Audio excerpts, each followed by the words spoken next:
Recently, Raghav Chadda, along with 6 other members of Parliament of Rajya Sabha, defected from Aam Aadmi Party and joined BJP.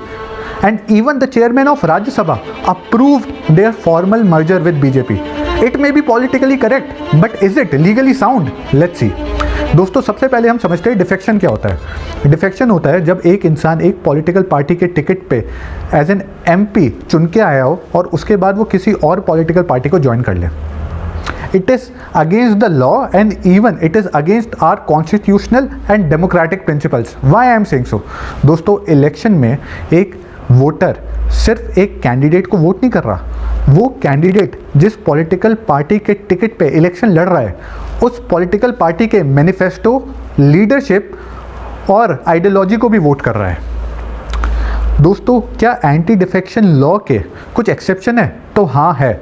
दोस्तों, एक exception है कि अगर एक political party दूसरी political party में मर्ज हो जाए और 2/3 of the legislative party of that house also joins that other political party. दोस्तों, अब मैंने 2 वर्ड यूज़ किए, पॉलिटिकल पार्टी और लेजिस्लेटिव पार्टी। इन दोनों का डिफरेंस क्या है? यही मुद्दा है। एक केस हुआ 2023 में जो बोलता था पॉलिटिकल पार्टी और लेजिस्लेटिव पार्टी दोनों डिफरेंट है। पॉलिटिकल पार्टी मतलब political party as an organisation और लेजिस्लेटिव पार्टी मतलब जितने मेंबर्स उस हाउस में उस पार्टी के हैं। बट 2023 से पहले ये क्राइटेरिया क्लियर नहीं था।